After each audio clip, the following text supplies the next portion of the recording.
Под звуки зажигательной лезгинки торжественно открылось одно из самых ярких событий уходящего года. Ингушетия уже в 5-й раз приняла международный кинофестиваль «Золотая башня». На ковровой дорожке публика вновь встречает известных актеров и деятелей культуры, среди которых народный артист России Алексей Булдаков и Ким Лаврентьев, заместитель председателя Союза кинематографистов страны. На звездной дорожке Юрий Чернов, советский и российский актер. В 5-м юбилейном кинофестивале по традиции принимают участие кинорежиссеры не только из России, но и стран дальнего и ближнего зарубежья. Как символ дружбы народов на сцене появляются флаги стран кинолент, представленных на фестивале. И для нашей республики, и для всего Северного Кавказа, и не только Кавказа, будет иметь, надеюсь, серьезное продолжение.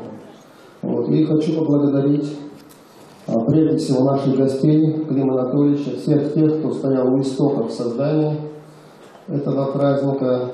Важным, чтобы в течение вот этих 1,5-2 часов, что вы будете у нас в гостях, а мы будем у вас в гостях, чтобы вы получили радость, чтобы улыбка освещала ваше лицо, чтобы вы подольше вспоминали эту нашу встречу.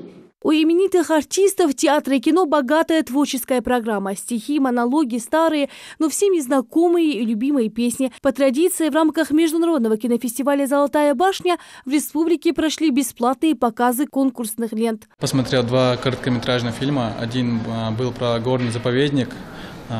Очень хорошая атмосфера там была. И второй про военного ветерана боевых действий, который воевал на Второй мировой войне. Мне все понравилось, не пожалел, что пришел сюда, всем советую. В рамках фестиваля также в этом году прошли встречи с известными артистами. Одна из долгожданных гостей – актриса Наталья Варлей, известная по фильму «Кавказская пленница». На Кавказе, как призналась актриса, она чувствует себя как дома. Вот когда вышла «Кавказская пленница»,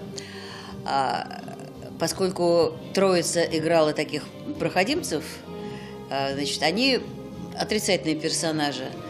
Этуш Сахов тоже отрицательный персонаж, и Фрунзе Мкртчян тоже отрицательный. А вот Нина, в каждой республике говорили «Нина наша». Фестиваль «Золотая башня» каждый год собирает в республике популярных отечественных артистов. В этот раз компанию Натальи Варлей составил актер театра сатиры, народный артист России Юрий Чернов.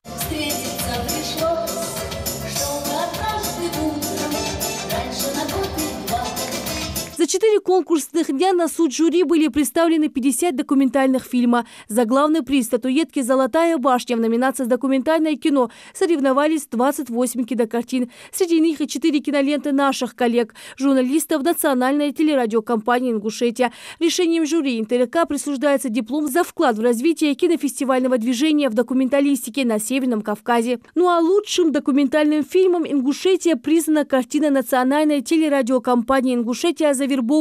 Кинолента основана на реальных событиях и рассказывает о буднях сотрудников правоохранительных органов, о том, как они возвращают людей, попавших в террористические группировки, к мирной жизни.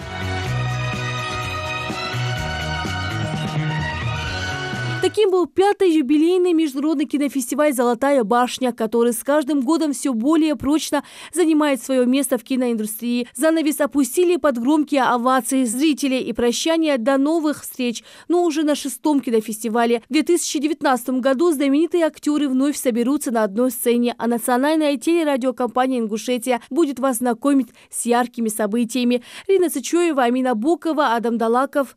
Новости 24.